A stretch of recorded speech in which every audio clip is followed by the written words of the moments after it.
देवघर 21 सितंबर 2025 रविवार को coaching association Deoghar card के बैनर तले शिवपुरी बिलासी स्थित द डिग्निशन में कोचिंग संस्थानों पर राज्य सरकार द्वारा पारित किए गए झारखंड कोचिंग सेंटर नियंत्रण व विनियमन विधेयक 2025 पर विस्तृत चर्चा एवं सह प्रेस वार्ता हुई, जिसमें इस विधेयक के कुछ बिंदुओं पर कड़ा विरोध जताया गया।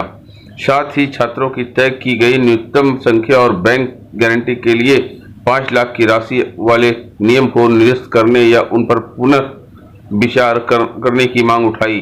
मौके पर कहा गया कि जहां एक और स्वरोजगार पर बल दिया जा रहा है, तो वहीं दूसरी ओर राज्य सरकार के द्वारा उठाया गया यह कदम इसे संवेदनहीन सिद्ध करता है हुआ नजर आ रहा है।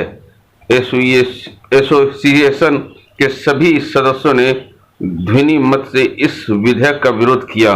मौके पर कार्ड के अध्यक्ष ललन मिश्रा, उपाध्यक्ष प्रणय नारायण खवाड़े, कोषाध्यक्ष विकास विश्वास, विनय नारायण खवाड़े, कुमोद पांडे, कन्हैया मिश्रा, उमेश झा, विजय बहादुर, कन्हैया सिंह, भास्कर, कुणाल पांडे, श्याम देव राय, विवेक कुमार, विकास कुमार, उमेश कुमार इत्यादि उपस्थित थे।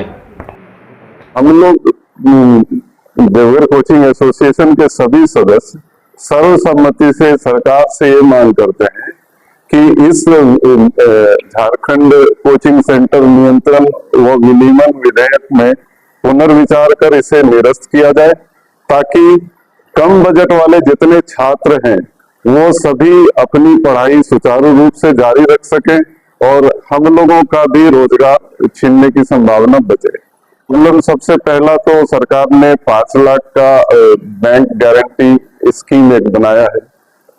अभी जो लोग पूरे साल भर में 5 लाख नहीं कमाते, वो फिर गारंटी के तौर पे कैसे जमा करेंगे। दूसरी बात, 50 न्यूनतम विद्यार्थियों की संख्या को 50 कर दिया गया है।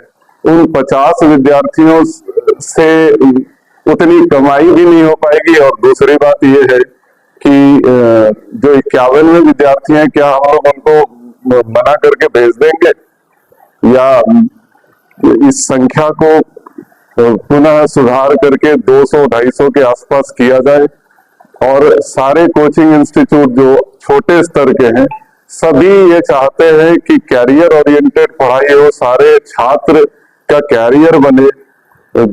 हम लोग बस इसी सुधार की मांग करेंगे कि यहाँ ये 50 वाला न्यूनतम संख्या उसको खत्म किया जाए और वो 5 लाख बैंक गारंटी फिर जमा कैसे कर पाएंगे यदि कमाई उतनी नहीं होगी, और ये होना भी नहीं चाहिए।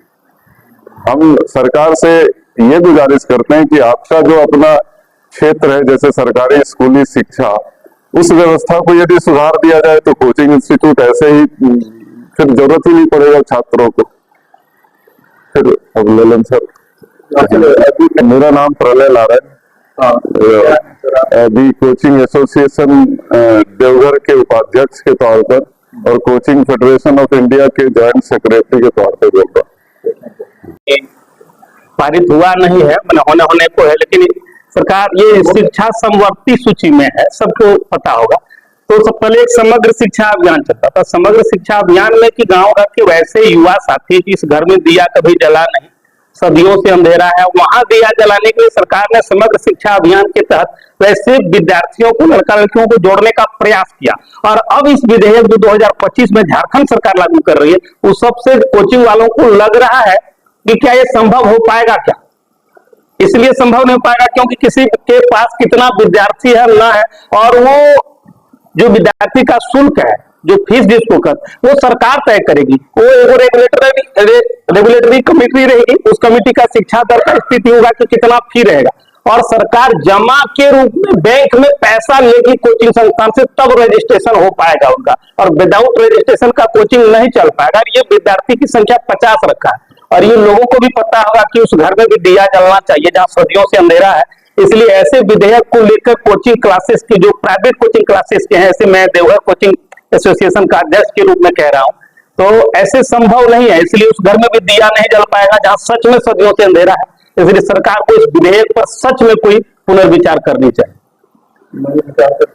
विचार करती है तो सरकार जो बड़े बड़े वादे करते हैं सरकार के पार्टी और मैनिफेस्टो से लेकर बायोलॉजी में जो बातें हैं शिक्षा स्तर की, उस शिक्षा स्तर पर धब्बा जैसा लगेगा लोगों को, क्योंकि उस घर में भी लोग नहीं पढ़ पाएंगे। जो किसी स्तर से सरकार के भी सहयोग से जो पढ़ पाता है वो नहीं हो पाएगा, तो लोगों को भी लगेगा कि शिक्षा के स्तर पर सरकार ध्यान नहीं दे रही। देखिए बंदी के कगार पर तो अभी है सर, कोरोना काल से कोचिंग क्लासेस के मास्टर का अगर सर्वे किया जाए तो उनका पेट भरने में, बाल बच्चा का भरण पोषण में भी दिक्कत हो रहा है। आप देवघर में अगर सर्वे करेंगे तो देवघर में लगेगा अबाउट 90% पीपल लोग, 90% शिक्षक लोग बेगारी के कगार पर है। और इसके बावजूद भी ऐसा विधेयक का थोपन अगर होगा तो शायद गड़बड़ हो जाएगा विद्यार्थियों के जीवन के उस राह में जहां से सरकार का सहयोग के माध्यम से लोग पढ़ते थे। और प्राइवेट कोचिंग इंस्टीट्यूशन इस तरह से मांग को हम लोग कहते हैं कि उस घर में भी दिया जले। सरकार को इस पर पुनर्विचार करनी चाहिए।